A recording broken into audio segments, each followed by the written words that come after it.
లేకుండా కేవలం మనం మాట్లాడుకుంటున్నాము రాజకీయ అది ఒకవేళ యాక్సెప్ట్ చేస్తాము. రాజకీయ నాయకుడు ఒక ప్రభుత్వాధినేతగా ఉన్నప్పుడు ఆ చర్యలు తీసుకోవాల్సిన బాధ్యత, అక్కడ ఏదైనా ఇన్సిడెంట్ జరిగితే వాళ్ళు అక్కడి నుంచి ఇంకా మంచి పోస్టులకి ట్రాన్స్ఫర్ చేయడమా చర్యలు అంటే? వాళ్ళను కొంతకాలం పక్కన పెట్టాలి, అలాగే లూప్ లైన్ లో ఏదైనా వేయాలి, ఇలాంటి పరిస్థితులు తీసుకోవాలి. కానీ ఆ చర్యలు తీసుకోకుండా ఆ దిశగా వాళ్ళు ఏం మాట్లాడకుండా కేవలం అధికారుల మీద బ్లేమ్ చేయడమో ఇంకోటి కాదు. ప్రభుత్వాధినేత బాధ్యత ఎక్కడ ఏ డిపార్ట్మెంట్ లో ఏం జరుగుతుంది అని కేవలం రెడ్ బుక్ తీసుకొని మాకు రెడ్ బుక్ ఉంది అని చెప్పడం కాదు. ప్రతి సమస్యను బాగా ఆలోచన చేయాలి. ప్రజలకు ఇబ్బంది లేకోకుండా మనం తీసుకోవాల్సిన చర్యల గురించి మనం ఎలా తీసుకోవాలని చెప్పాలి. వాళ్ళ పైన అడ్మినిస్ట్రేషన్ ఎవరు చేస్తారండి? అధికారులు ఉండొచ్చు, వాళ్ళని పాలించే వాళ్ళు ఎవరు? మళ్ళా పాలిటీషియన్సే కదా. మన యథా రాజా తథా ప్రజ, రాజు ఎట్లుంటాడో ప్రజలు అట్లే ఉంటారు. అలాంటి పరిస్థితుల్లో ఏ చిన్న ఇన్సిడెంట్ జరుపుకోకుండా చూడాల్సిన బాధ్యత ప్రభుత్వాధినేతల్ని. కేవలం అధికారుల మీద నెట్టేసో లేదంటే మీడియా వాళ్ళు ఏం చేశారంటే, మీరు మీడియా కూడా బాధ్యత కదా. మీడియా చెప్పింది మీరు పాటించే వాళ్ళు ఎవరైనా ఉన్నారండి? ఇప్పటి వరకు నేను చూసిన దాంట్లో ప్రభుత్వాన్ని తప్పు అని క్వశ్చన్ చేసిండేది మన 99లో ప్రత్యక్షంగా ఈరోజు చూస్తున్నా వాసుదేవ్ గారు. అంటే మీకు తానా తందానని చెప్పే వాళ్ళకి అన్ని రకాలుగా సపోర్ట్ చేస్తుంది ప్రభుత్వం. వీళ్ళు ఎలా అంటే ఎవరైనా క్వశ్చన్ చేస్తే వాళ్ళు ఎక్కడ చెక్ పెట్టాలో పెడుతున్నారు. అప్పుడు మీడియా వాళ్ళ మీద బాధ్యత దోషడం ఎంతవరకు బాధ్యత? మీడియా చెప్పిన ఈరోజు ఏ మీడియాలు కూడా కొన్ని పార్టీలు ఎన్నుకున్నాయి, ఆ పార్టీలకు ఫేవర్గా రాస్తాయి తప్ప నిష్పక్షపాతంగా రాసే పేపర్లను కొనే ప్రజలు కూడా లేరు. కాబట్టి ఇది మనం ప్రభుత్వాధినేతగా వాళ్ళ మీద వీళ్ళ మీద వేయడం కాదు. వాళ్ళు కుంభమేళాలో చనిపోలేదా, లేదంటే ఇంకో ఇన్సిడెంట్ జరగలేదా అని అంటే సమర్థించుకోవడం అంటే ప్రజల ప్రాణాలు అసలు తెలుగుదేశం వారికి కానీ కూట ప్రభుత్వానికి కానీ లెక్కలో లేదు. పోతుంటాయి, మామూలుగా పోతాయి. చిన్న ఇన్సిడెంట్, ఇంతమంది చనిపోతే చిన్న ఇన్సిడెంట్ అండి. వాళ్ళ కుటుంబ పోషణ, వాళ్ళ బాధ్యత, ఇంటి వాళ్ళ భవిష్యత్తు, వాళ్ళ ఇంట్లో ఎంతమంది ఆలోచన చేస్తుంటారో ఒకసారి ఆలోచన చేయాలి కదా. ఇంత ఈజీగా చిన్న ఇన్సిడెంట్ జరిగింది అని అంటే ఎంత మట్టు కరెక్టో ఒకసారి ఆలోచన చేయండి. బాధ్యత రహితంగా వాళ్ళు మాట్లాడుతున్నారు. ఈ రోజు జగన్మోహన్ రెడ్డి గారు గతంలో ఏం తీసుకున్నా ఇమ్మీడియట్ గా దాని మీద రెస్పాండ్ అయ్యే పరిస్థితి ఆ రోజుల్లో ఉండేది. ఇప్పుడు ఏం లేదు. అది ఉంటే ఈ వ్యవస్థ నాశనం అవ్వదు అన్నానా. మీరు గతంలో కూడా ఇదే పరిస్థితి, ఇప్పుడు ఇదే పరిస్థితి. నేను అదే అంటుంది, గతం నుంచి కూడా ఈ అధికారుల మీద చర్యలు తీసుకుంటున్నది లేదు. మీరున్నప్పుడు అంతే జరుగుతుంది. నేను ఇప్పుడు ఇవాళ ఉండి నేను సమర్థించుకోవట్లా. అధికారుల్ని మీరు అన్నారు, మనం ఎందుకు మనమే కదా అంటున్నారు. ఎవరికి నచ్చిన అటువంటి ఎమ్మెల్యే చెప్పేది వినండి. గతంలో ఎప్పుడు చావులు లేవు. ఆ 5 సంవత్సరాల్లో ఏమి చేసినా కూడా చనిపోయింది లేదు.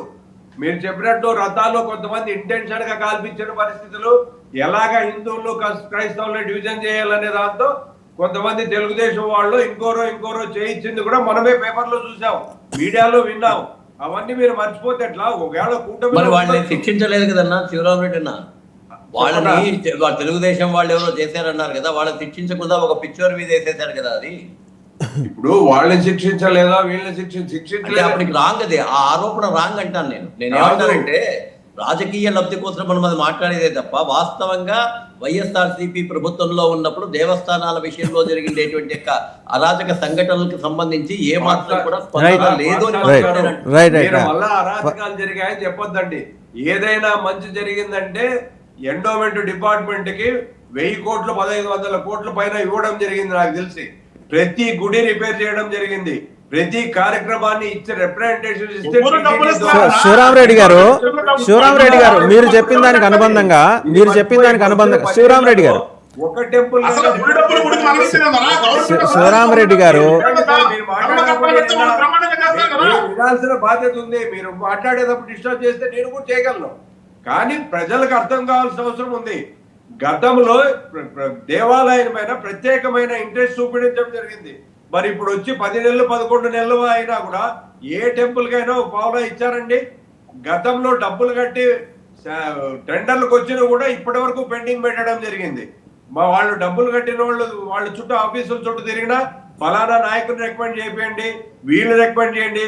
దేవాలయంలో రాజకీయాలు ఎందుకండి?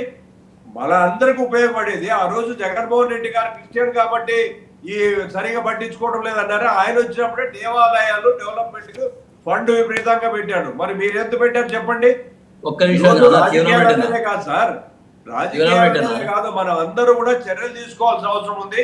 ఇప్పుడు సంబంధిత అధికారులు అంటున్నారు, ఆ ఈఓ పైన కానీ ఇంజనీర్ల పైన కానీ అలాగే టీడీడీలో దానికి సంబంధించిన అధికారుల పైన కొండ మీద వాళ్ళు చేస్తూనే ఉన్నారు. ఏమి చేసినా వాళ్ళు ఎక్కడ ట్రాన్స్ఫర్ చేశారు చెప్పండి? వాళ్ళ మీద కేవలం కింద స్థాయిలో వాళ్ళని ట్రాన్స్ఫర్ చేయడం.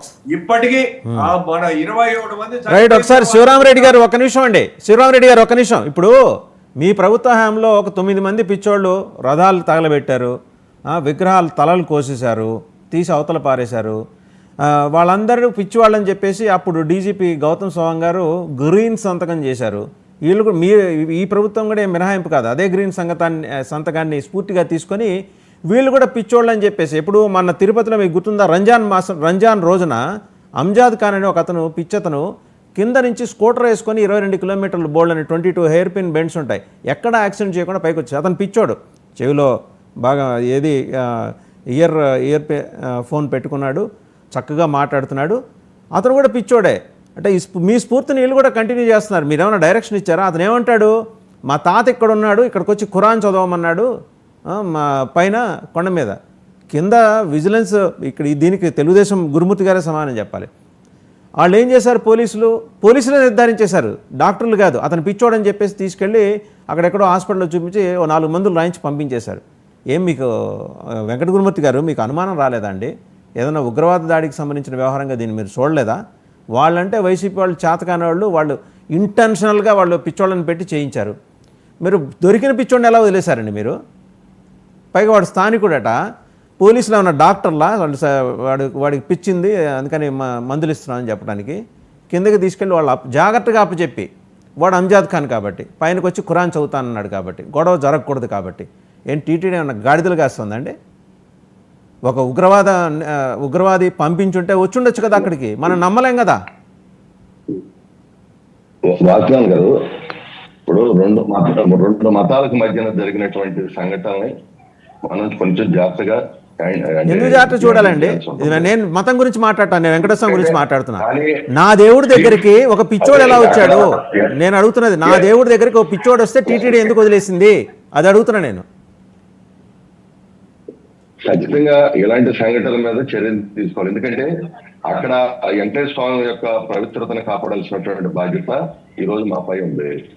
దాని మీద కూడా క్షుణ్ణంగా, ఎందుకంటే మీరు అన్నారు ఎవరన్నా వేరేగా చేశారా ఏంటంటే అది కూడా క్షుణ్ణంగా దాని మీద చేశారు.